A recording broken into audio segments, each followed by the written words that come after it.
leave Zach. Yeah, why not? He just moved in within this semester. Yeah, but plenty of people told me that he's not planning to live with Zach anymore. But that changed recently. I don't know. So I didn't take prepared ahead forms for little, how to say, quiz exercise. You need two pages. Fine. It's not for a big contribution to grades, but it is for better perception of the material. So I invite you to write something, not your notes, but there will be a couple of assignments for, how to say, self-test, so that you follow and can derive something. Do not panic, and you do not have weaknesses even if you fail. So today is, I wouldn't say all meetings are important, all are complicated, but today is in some sense special meeting. It is unique in this sense. Today is one of, or maybe even the only one time when we speak literally about observables. And when you write papers with computational component, the equations that we will cover today are, well, at least one of them is to write literally, even if your expected audience knows about what you do. So there will be something related to real world, not the actual theory, but real world. In fact, we will have three components. First, we will quickly recall back what is Hartree-Fock theory, although we're starting a new chapter. We're going to this functional theory, but today is kind of a bridge in between. Second, we will review interaction between light and matter, and there will be observable related to UV visible spectrum. It is in simple writing, the final equation will be very evident, but it is not clear where it comes from, and you will grow inside yourself if you take note or try to derive it with me. So, and I will also make a little review of materials that Christian has presented on his presentation, Hoopman's theorem, and then there will be at the end very important concept that will set up a compass for our next month: the principles for modeling periodic materials. So in addition to chemical molecules, which is each molecule is like isolated object that may collide, may move, there are solids, nanostructures or just big solids, and we cannot live without them. Even if you have chemical molecules, all your equipment is made of solids. It interfaces surfaces, tips, electrodes, and description of solids has some specifics, which is not a part of standard chemical modeling. Okay, more or less clear. So yeah, starting the third chapter, and on the lab tomorrow we will start practical steps towards modeling solids with new software, not Gaussian. Okay, I will mumble something about Hartree-Fock, but you kind of know it. So a little nomenclature. If you read literature or notes prepared by developers of Gaussian, you will see that they use the term density matrix. And typically, this term is not from Hartree-Fock theory. It is the invention to use this concept in explaining Hartree-Fock. So, if you do standard things as we discussed in class, we can formulate Fock operator, and then we need matrix elements of Fock operator in basis of molecular orbitals. But practically, one may find matrix elements of Fock operators in atomic orbitals and then convert it from atomic to molecular through some transformations. So the connection between molecular orbitals and atomic, the distribution, the expansion coefficients squared, so to say, or products of expansion coefficients of molecular orbitals over atomic orbitals can enter directly into the Fock matrix, which has this Coulomb exchange and standard things. So if you express matrix elements of Coulomb exchange in atomic basis, then in order to get total energy, or in order to get Fock matrix, you may put here expansion of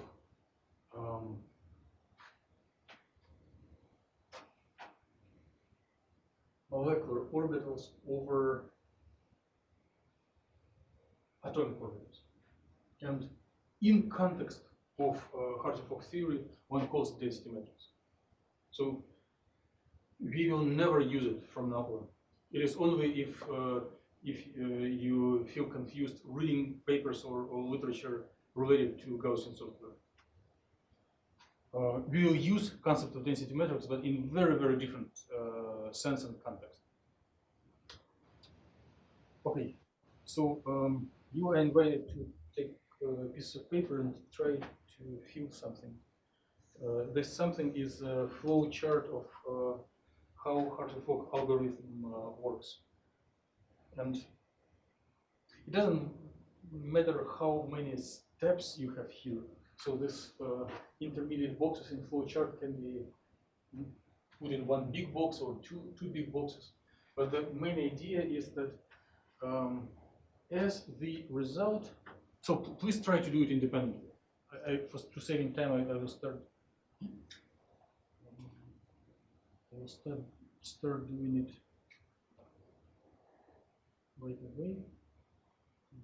So the goal is to get total energy that includes everything, and we report, not we, the software. So please try to fill the flow chart to your best understanding. I will even not look on it, but for yourself it will be pleasant and useful exercise. So who told about number of electronic steps in on the last presentation, making them from 130 to 500? Vijay. Okay, so you know that there is an iteration cycle, and it breaks if the precision criterion is satisfied or if it hits a limit. So if the total energy at step I is minus total energy at step I minus 1 is smaller than tolerance limit, then we stop computation and report total energy. So Hartree-Fock theory is the tool to compute total energy. All other things are auxiliary. And we start from positions of ions. So R sub I, the position of ion number I. Ion number I capital. And we also put in the tolerance limit, which tells smaller than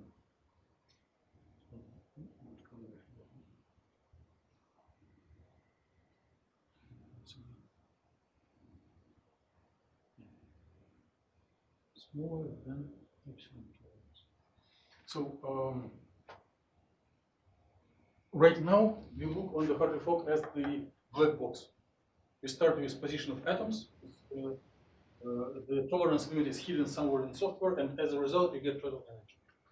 In addition, you do get energies of orbitals and shapes of orbitals, but they are just for your chemical intuition.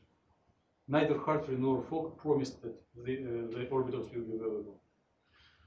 Okay, then there is an initial guess, which can be random or based on chemical intuition, guess of molecular orbitals, which can be just as expansion of each orbital number I over atomic orbital U.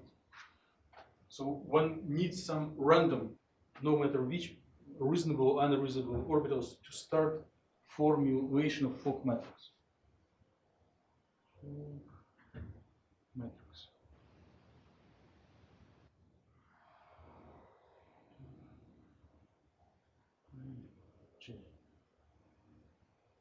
And one needs orbitals because one populates all but one orbitals and they create the background Coulomb interaction with the last element. So orbitals are needed for background. O for background.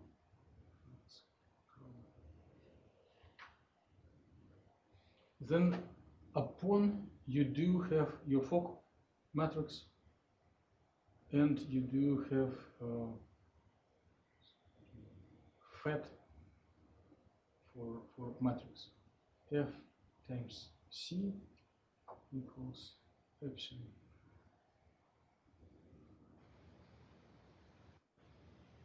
S FAT S times C, which is Fock equation, right? So Fock matrix times vector of expansion of molecular over atomic. C expansion of MO over AO. So this is eigenvalue problem that you can solve, and then based on mu molecular orbitals, mu C molecular orbitals, one can find total energy. Energy total mu. And then one compares the new and old total energy, and if it was good, it reports the answer. If not, the molecular orbitals that were found here are fed into reformulating Fock matrix, and then it is diagonalized again, and then procedure repeats until success. Okay. Why do we do it? Since we are not going to use Hartley-Fock anymore. In about 3 weeks, we will have very similar flow chart with density functional theory, which is a very reliable workhorse for any computations. So there will be things that we will repeat and mention in papers and use in the research, and it will be a little bit different, but following similar ideology. Input, output, total energy, and the procedure inside will be different in equations, but similar in the self-consistency content. Yes? So when it doesn't find the correct total energy, it goes back and repeats. So like with the perovskites, when you get a failure termination, is that because we don't do enough steps to find that point, or is that something else? If you do open shell, then sometimes it may fail. There is no theorem that it will convert all the time. For example, if there are two degenerate or nearly degenerate electronic states with very similar but not equal expansion coefficients, system will not know which one is better and flip between them infinitely. First, second, and it may go to infinity. Okay. So if one with the degeneracy by additional interaction, like if one includes spin orbit that will lift any degeneracy, then it will converge. But spin orbit is not by today is in Gaussian. Okay. There are some problems and they can be solved, but not always they are solved immediately. Okay. Let's check if I did reasonable work compared to last year's. So you call it self-consistent field because this background field by rest of Peltons agrees with itself. So what comes out and what comes in should be the same. So it's self-consistent, consistent with itself. And I even placed the detailed equations that will be distributed to everyone if by some reason you need it. Okay. So observables. It is our goal, and it is goal of any research. Main way to probe properties of molecules and solids is probe them with electromagnetic radiation. Nuclear magnetic resonance is radio frequency, infrared spectroscopy, same electromagnetic, UV visible, X-ray. All characterization primarily is electromagnetic probing of the sample. I'm not sure if anyone does acoustic probing or gravitational probing. I don't know, just you would fall and break. So mostly it's electromagnetic. And there are reactions, but it is properties to participate in reactions. It's not property of the sample itself. So electromagnetic radiation is universal probe. Universal probe.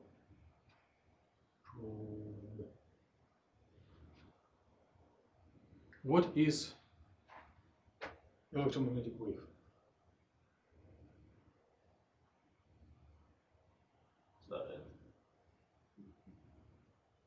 So wave with like certain energy, frequency. But if you look on it very microscopical, what does it mean? We have light, we have electromagnetic wave, or we have radio frequency. You see like a periodic wave? Periodic, yes, periodic wave, plane wave. But periodic wave of what? Yes, right. Electromagnetic field. Correct. So, what is electric field?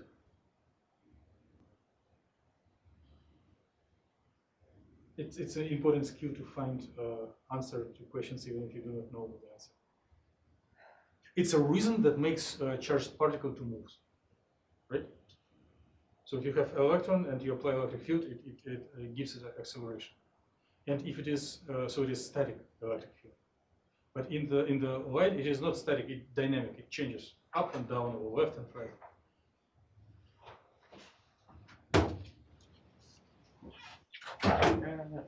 How are you?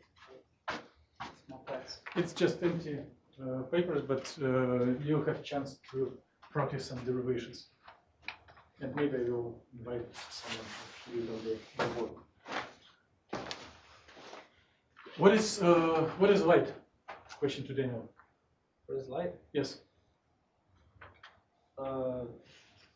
Like I guess a photon of energy. Yeah, you are from the you're considering from the point of view as light as a particle. Yes. But at the same time, it is wave, right? Yeah. Wave of what? Wave.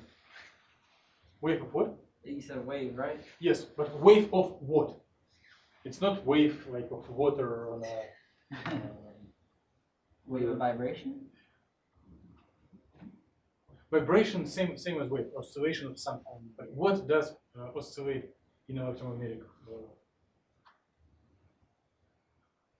Be careful and philosophical. Electromagnetic, then something electric and something magnetic oscillates, right? So what electric? It's what electric?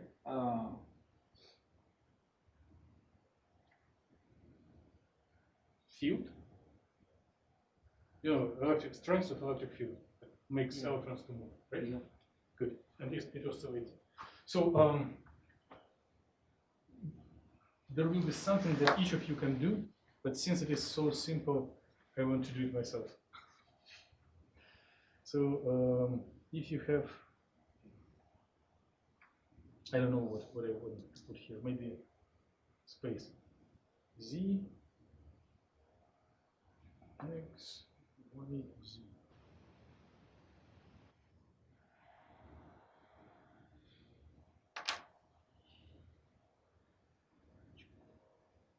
up and down, up and down. So the electric field, since it makes electrons to or charged particles to move somewhere, it is vector, right? So at each point of space, it makes electrons to move up or down. And one use letter E. And at the same time, due to Maxwell equations, which are favorite toys of people in physics, there is a magnetic field that would act on coils of electrons in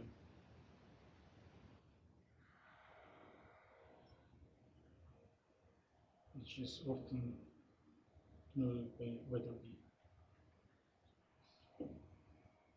E of r and E of r in space. And it will be stable. Well, if you imagine such fields without any sources, without source of charge, it will not be stable. It can exist only if it moves. So changing of the electric field creates changing magnetic and vice versa. Traveling. So it has the period, so distance between two humps.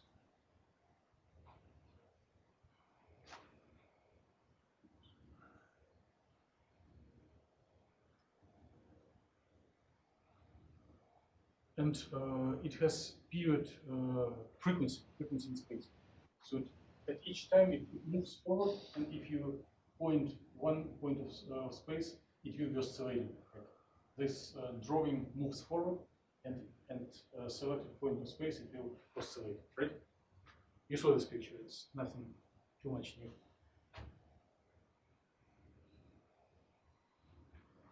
So classically, it launches charges to move. But from quantum point of view, electric field, especially if it is oscillating electric field, it induces transition between electronic states. And we are going to focus on this aspect. Okay. I don't know when I was better drawer, but it seems similar. So how does the electric field changes electronic state?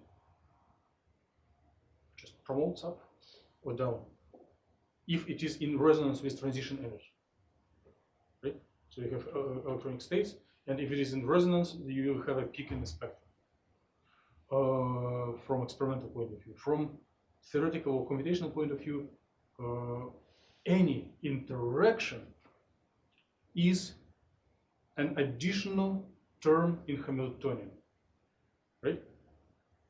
How does Hamiltonian of interaction between electric field and charged, non-charged, and a molecule looks like? If it is charged, it is just moves along, constant acceleration. And if the molecule is neutral, balanced, how does it interact with? Shouldn't move. Huh? It should move. It shouldn't move.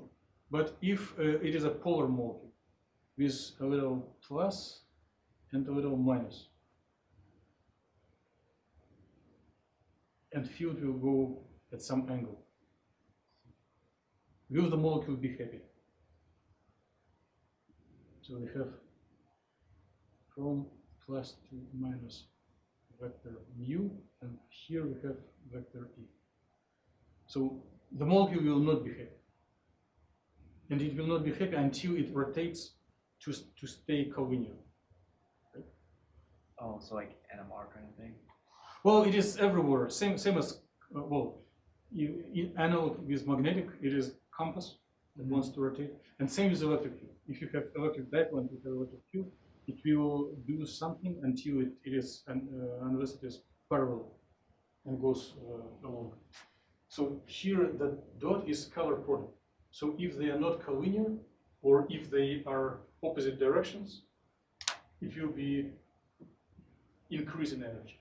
If they are along each other and parallel, it will stabilize the overall system, the electric field plus dipole. And there are more complicated and rich terms if you want to be super precise, but this is sufficient for simple guys, for myself and yourself at the beginning. And if you talk to rigorous people, you tell that interaction between electromagnetic field and matter is taken into account in dipole approximation. In most practical aspects, it is sufficient if you do not do exotic things. So dipole, which is just charge times distance, scalar product is electric.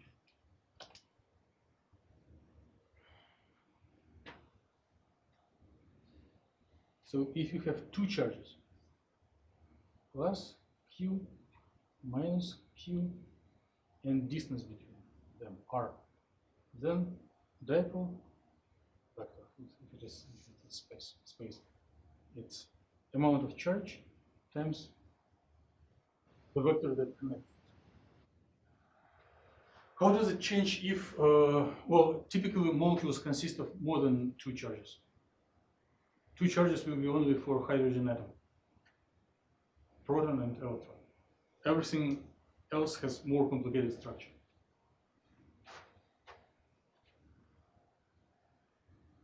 But Z.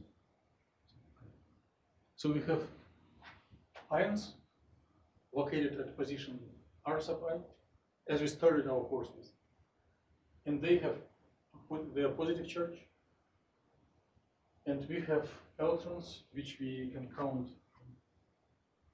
from 1 to a number of electrons.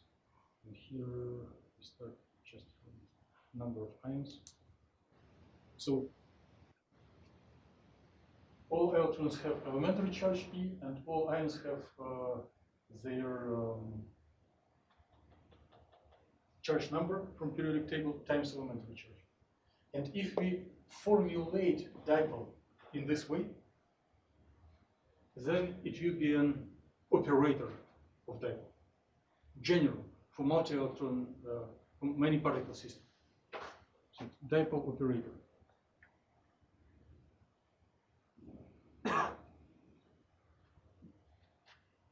So no matter 200 or 1,000 electrons, we did our job.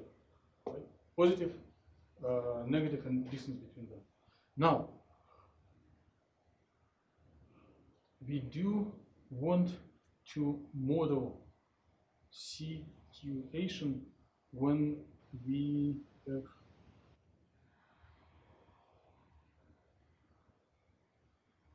promotion of electron from one orbital to another one due to interaction with electromagnetic wave. So we already know that electronic state in ground or excited is composed as Slater determinant of all molecular orbitals. Wave function is Slater determinant. We know that operator is just dipole. What else? And we know our procedure of if we want to characterize some process from quantum point of view, we typically need to find expectation value or matrix element of transition. So we can put the wave function initial before interaction, wave function final after interaction, and put operator in between. And if you compute such thing, it will characterize how efficient the process is. And if you want to give rates, we need to just make square of this with some additional factors. But it is very, very, very universal for anything. And we are going to practice it.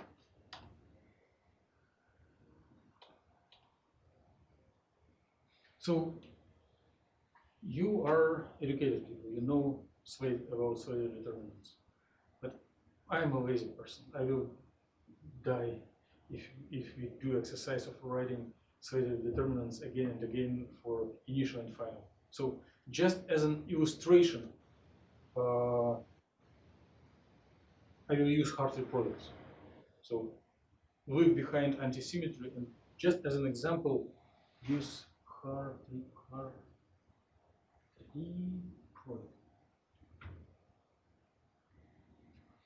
And also as an illustration, so that we do not get exhausted.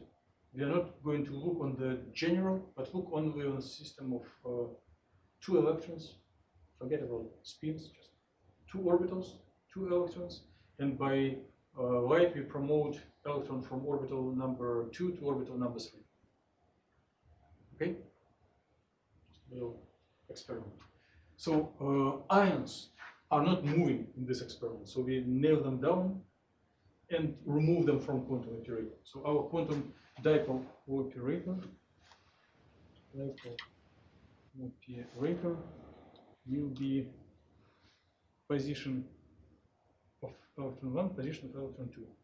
In ground state, our wave function will be for electron number 1, orbital number 1, for electron number 2, orbital number 2. Okay.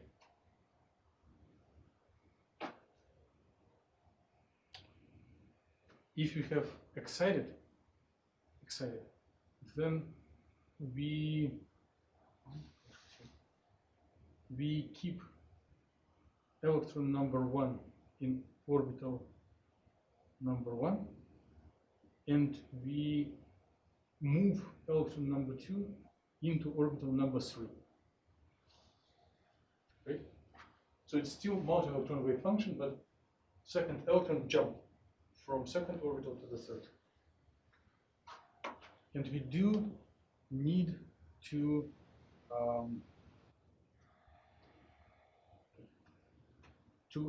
find matrix element of transition dipole between ground and excited state as ground dipole matrix element excited, or whatever, we can solve the order. So we are going to pursue this procedure. We are going to practice it and get some observations, some trends that will be really helpful for the rest of our life in the course and rest and remaining life in research if you do something. So it will be some valuable conclusions. So what do Dirac notations for bracket mean? How do we interpret them?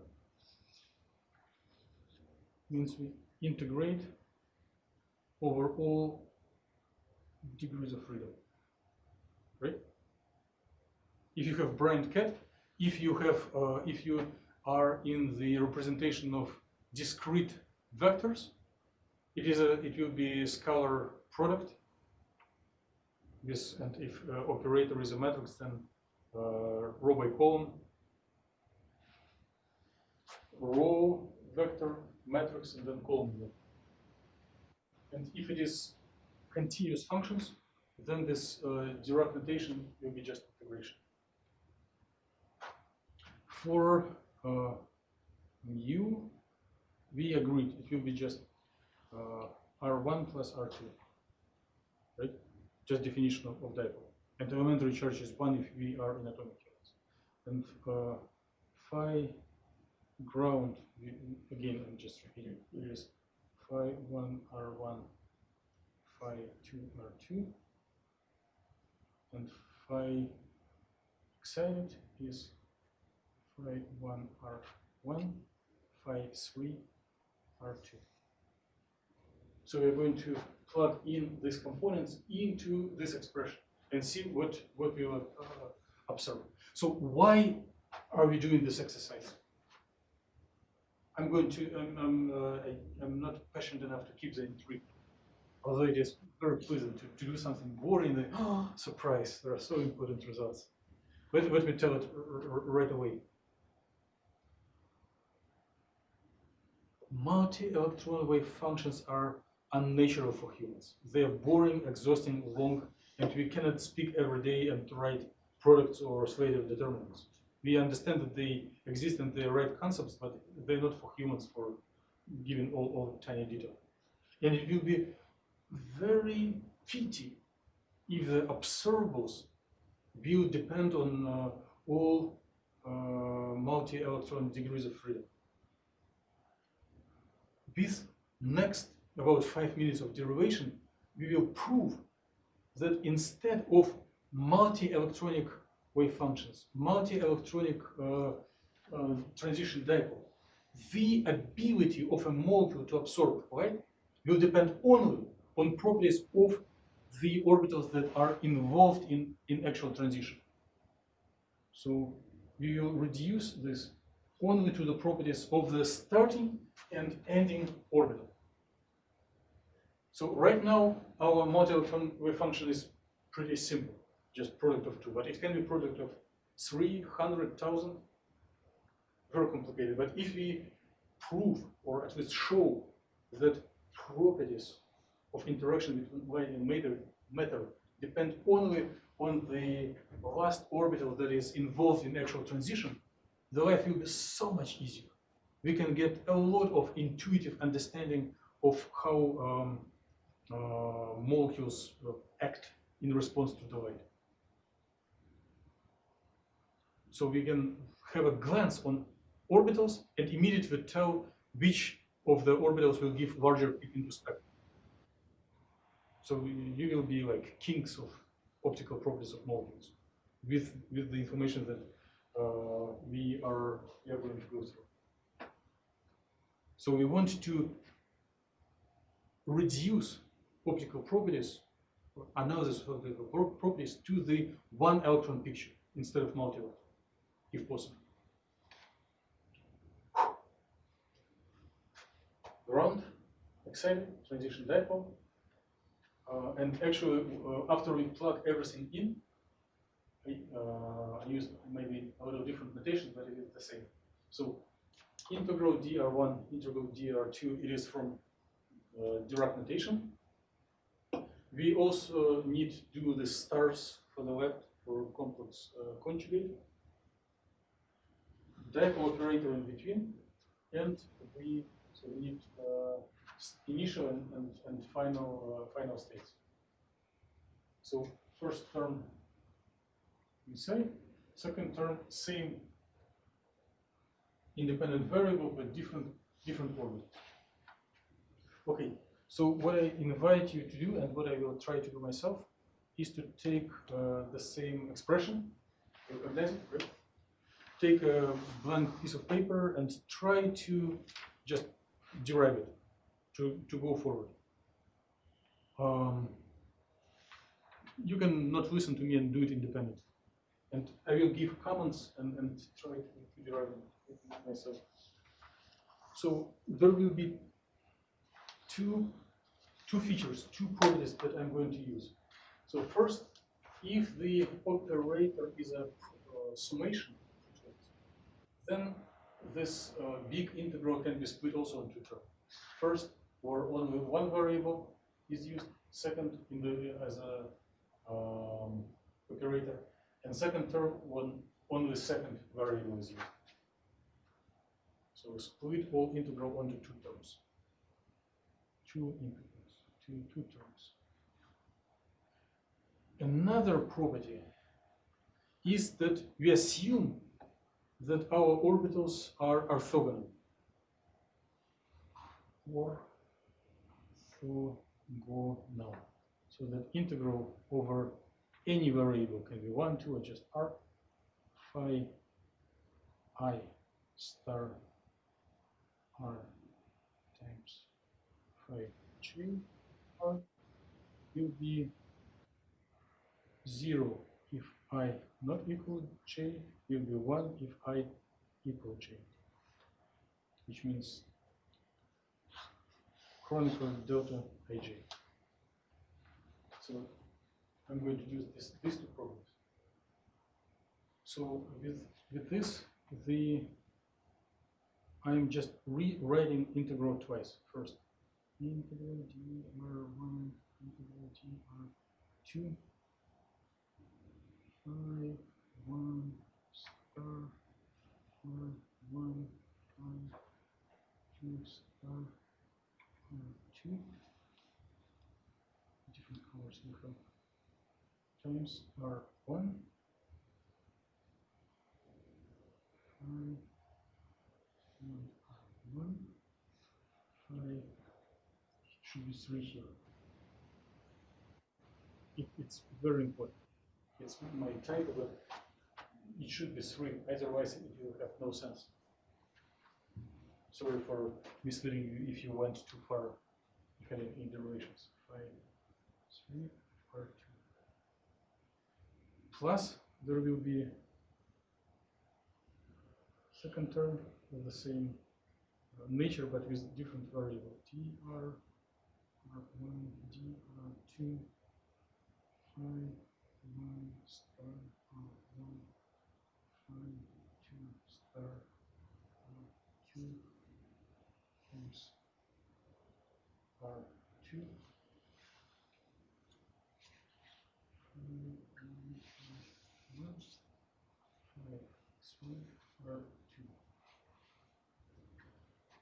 So before I go forward, I may just sit for a second and analyze what do I see.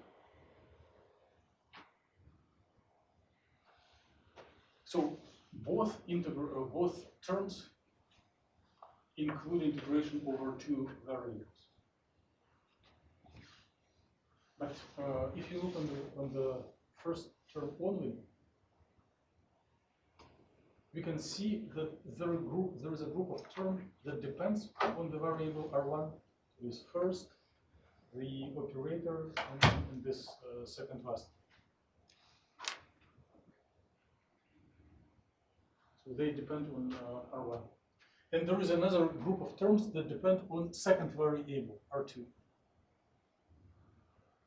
So I can regroup this integration. So I can put everything that depends on r1 into here times integral of dr2 of everything that depends on r2.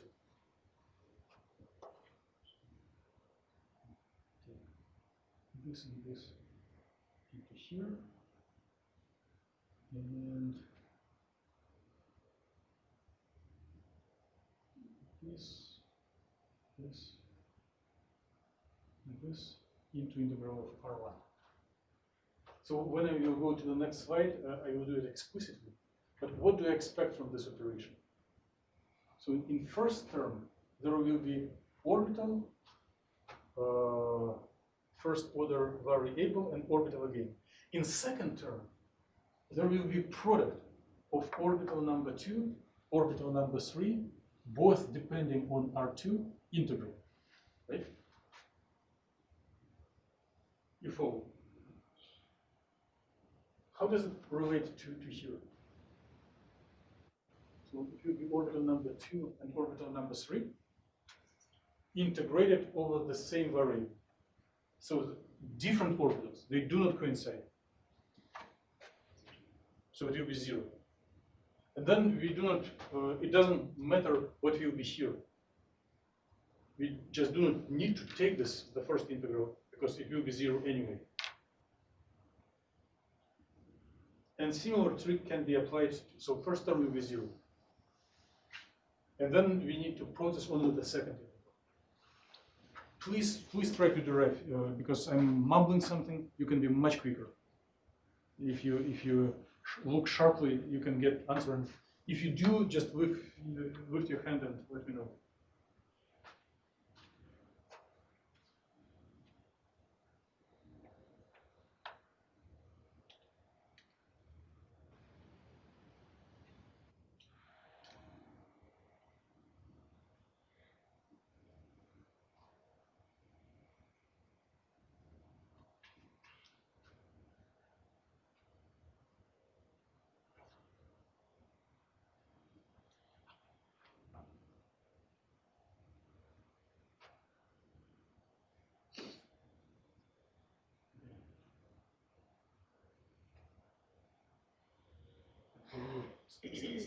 back and new ground equals first term is 0 plus second term, which is dr1 dr2 and just rewrite start 5 2 second variable 2 1 3 2. Now I can rearrange the terms. Everything that depends on R1 will go into first box. Times everything that depends on R2 will go into the second box. So here I have I1 star R1 this time. Phi 1 without star R1. This and this. And in the second box, we have phi 2 star R2, 2, phi 3. So I'm processing the second. Yes, please. Can you quickly explain again why the first area was 0 for the first?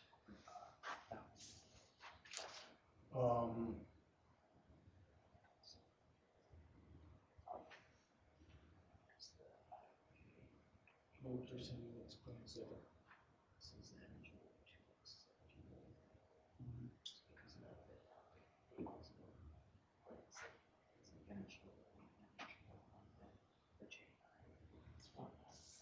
Clear? Yeah. Is it clear for everyone? Yes? So now I'm doing the second term. Which depends on R2. So all factors that depend on R1 go into the first box. All factors that depend on R2 go into the second box. So what do we see in the first box? Phi 1 R1, phi 1 R1, right? You got it. What does it? What is equal to? If we practice the orthogonality, Would be 1. yes, orbital times itself integral will be 1. Delta 1 1.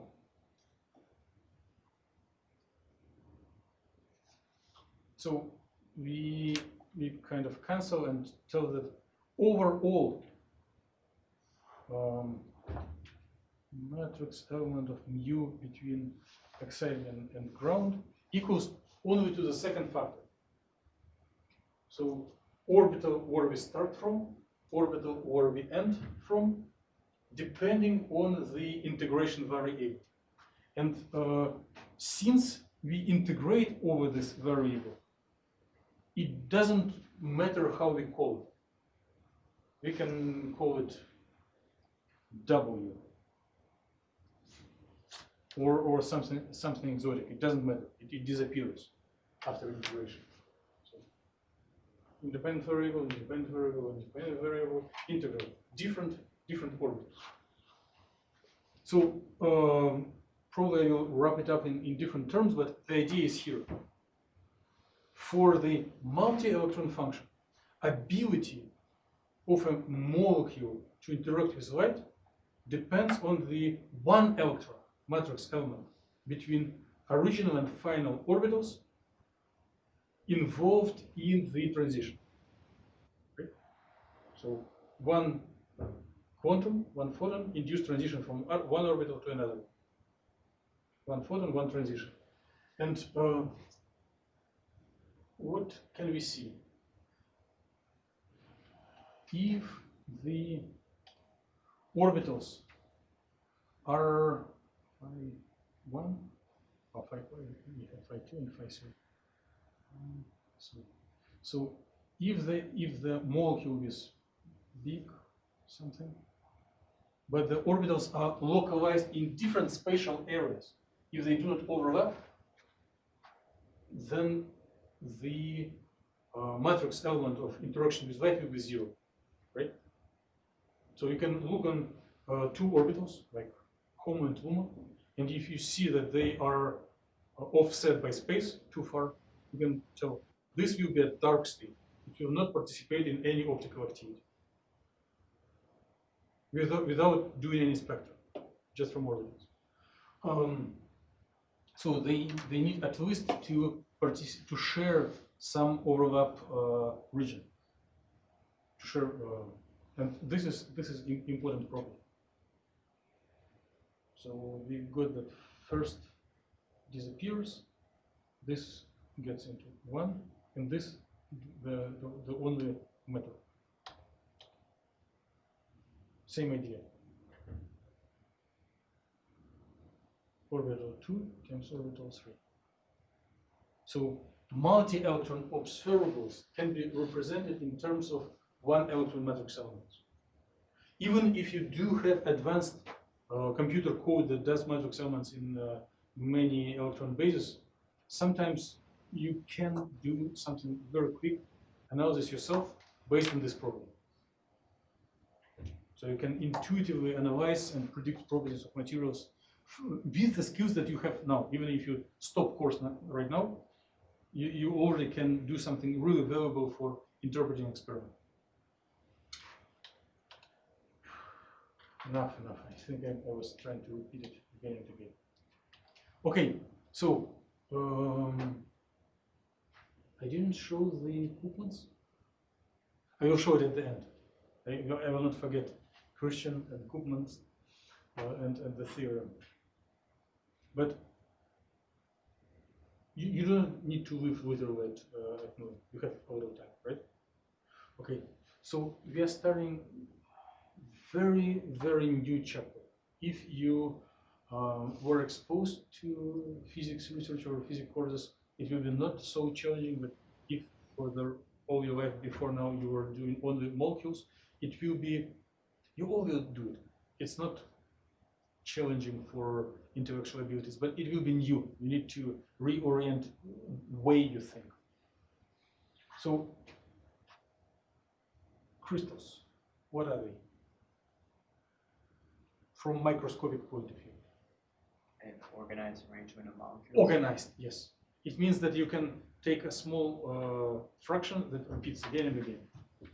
And it is a main purpose why crystals structure can be determined through X-ray diffraction. So if you have, again, I'm not going to something rigorous. If you have pattern, a small unit that consists of 2 atoms, for example, silicon, that used silicon vectors, or graphene, 2-dimensional graphene, can be cast in terms of just unit cells, 2 elements. But sometimes for many realistic crystals, you have more, but it's only an example. So if you go away from this to up, down, or side, you have the same pairs of atoms, 2 here and there.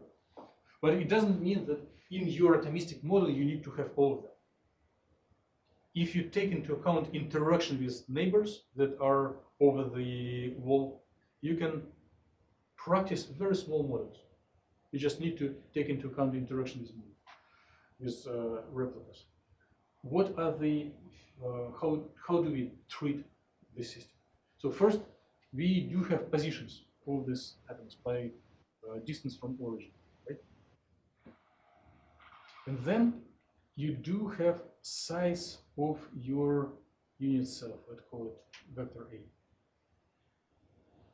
So if you add vector A to position of each of these atoms,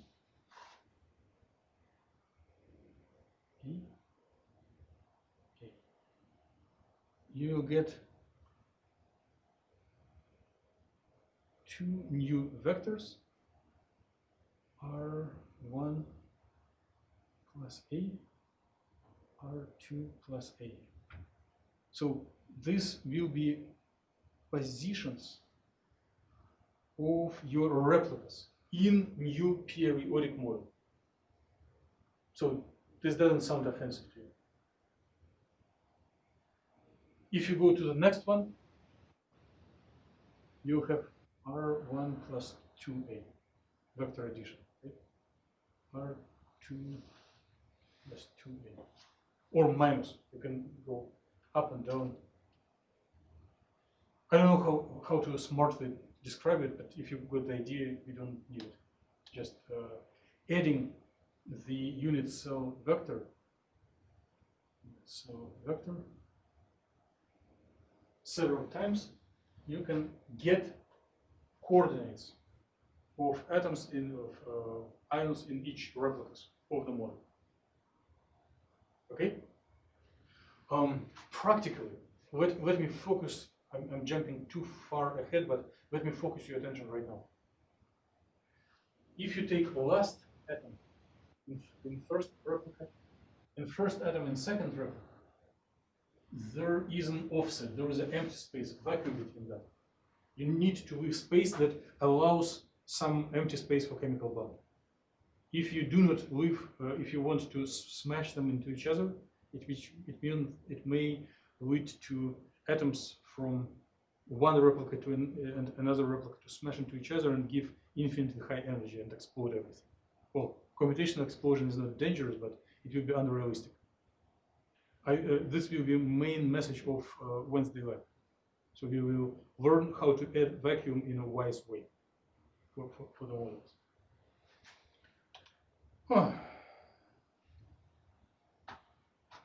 So if you go from one cell to next cell, we just add to all positions the translation vector.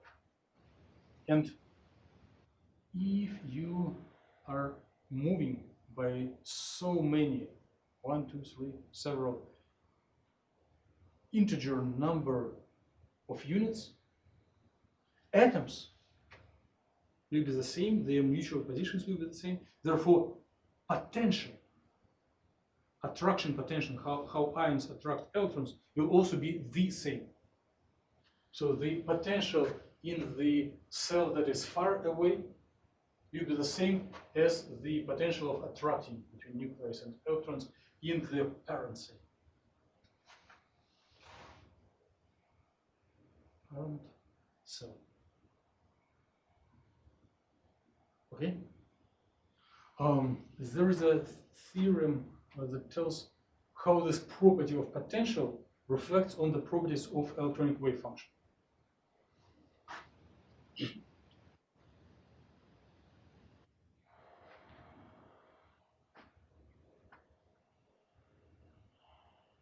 I was going to plot it myself again, but let me show you just all plotting.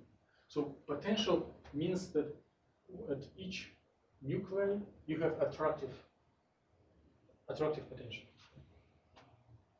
If you want to let electrons to sit in this periodic system, of course they will sit above this this set. Here, there, and there.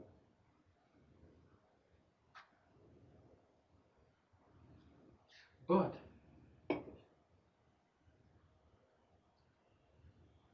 you can imagine, from especially those of you who took physical chemistry, that if there is an infinite periodic cell, there are solutions of plane waves that travel with non-zero velocity, travels through another cell, and by moving forward in time and space, the wave function accumulates phase.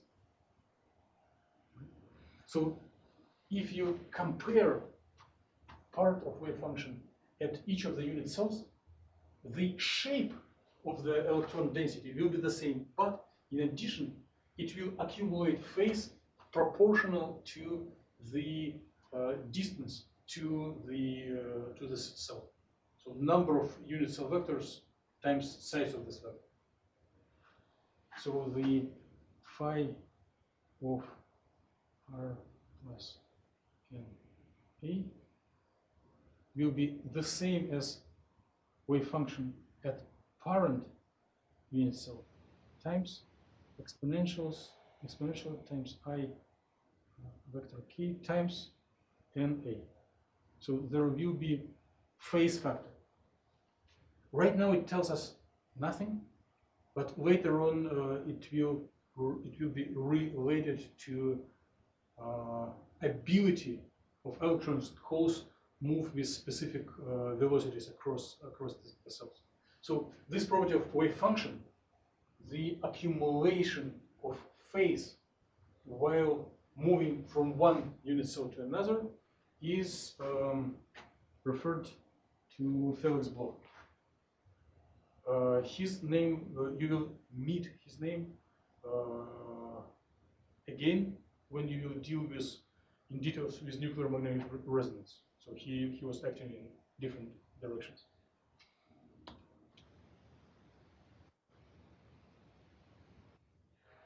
And the part that doesn't have phase, the part of the wave, the factor in wave function that refers only to near environment can be called like atomic part, and the part that accumulates while traveling from one unit cell to another is phase. Where in addition to typical index of orbital as we have in molecules, we also need to specify the index of momentum. So it will correspond to pace, velocity, how quick this wave moves through. So there will be a lot of solutions of non-standing waves. In molecule, all waves are standing, all orbitals are standing, and in solids, there are solutions that move. And if you merge together like index of orbital and different set of this momentum, you can call it band. And you already saw this terminology in conduction band, valence band. So it is sourced from solid state. If you have a molecule with just HOMO and LUMO orbital and then nothing, the word band is not quite matching. It's more for very dense bands. Good. Okay. I hope you have a little more patience, especially Christian, because I plan to give him a credit. So you got heads up about specifics of solids, and we will speak of them more and more, because chemistry cannot exist. Even wet chemistry has beakers of solid walls. So there is interaction with surfaces. Right now, a little bit more about observables. Suppose that we have solved Hardy-Fock equations. Suppose that we do have orbitals that match self-consistent field. We have energies of orbitals, and now we need to find total energy. There are contributions to total energy that come from kinetic energy of electrons and their attraction to ions. They are contributing to energies of orbitals. And there is additional terms that come from Coulomb repulsion and exchange stabilizing factor. Okay?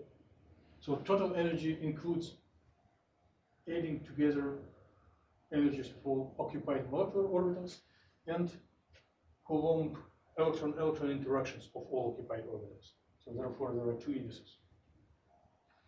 I'm going to make a big heretical step. Something that you probably shouldn't tell in public. What if we keep only this first simple term and just neglect electron-electron interaction? Suppose that electrons do not interact with each other. You know that it is wrong. Your molecule will just blow away, or you will do something wrong. But just as a little numerical experiment, what if we just drop this term. And these orbital energies come from kinetic and electronuclear interaction. Let's use it just as a working tool to get some qualitative analysis. I didn't declare a goal. It's a wrong style of thinking. We should declare goals every time.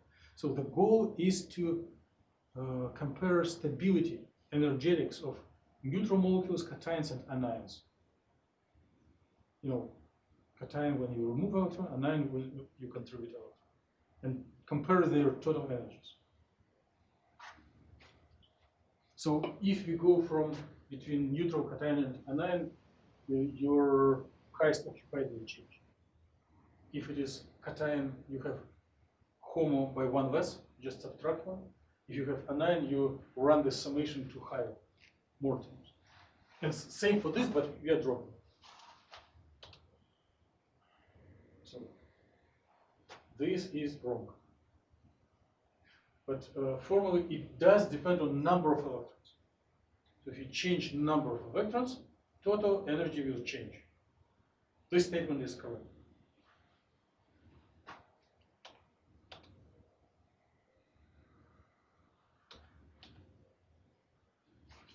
Okay, you recognize this person, and his name is not Kupon, but he contributed to our perception of this theory. So those are occupied, and if you create cation, you remove electron from home. If you create anion, we add electron to home. And then we just agreed on the previous slide that total energy depends on number of electrons. So I'm going to do nothing more than this picture, but in more detailed way.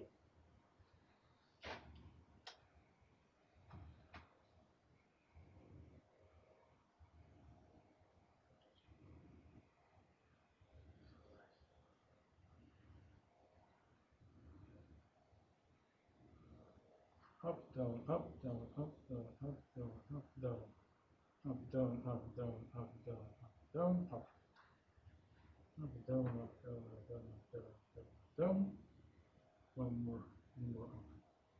So this is neutral. This is cation. This is anion. This is energy of HOMO. This is energy of HOMO plus 1, or energy of HOMO. And this is again energy of HOMO. Right?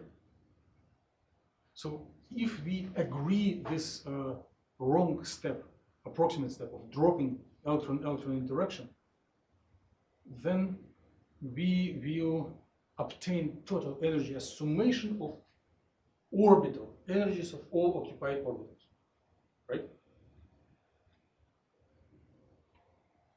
Oh, in the past. And you can go ionize it much heavier by adding or removing electrons. So if you have neutral, if you have n electrons, you count energies of first, second, third, and last. If you do cation, you have one less term in the summation. If you have anion, you have one more term in the summation. Right? So if you want to be rigorous in procedure, in results we are already wrong, but if you want to be correct in procedure, the energy of electron ionization energy is energy of cation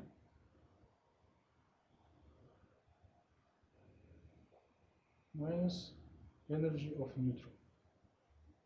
Okay. So we take this one and subtract this one. This minus this, 0. This minus this, this minus this, 0. Minus E sub n. Right? proof. It's a proof of Koopman's theorem. So if you drop electron-electron interaction, the ionization energy will be energy of last order. Sounds convincing? So Koopman's theorem means that you drop electron-electron interaction. If you need electron affinity, how do you do it? By the way, if you do not do with Koopman, you just change charge in your model, find total energy and subtract. And this will be much more reliable. Koopman's is just for quick estimate. And if you do this literally, you'll get very reliable results. So you take of n, here's minus 1, n plus 1 minus e sub n. So you subtract this one and this one.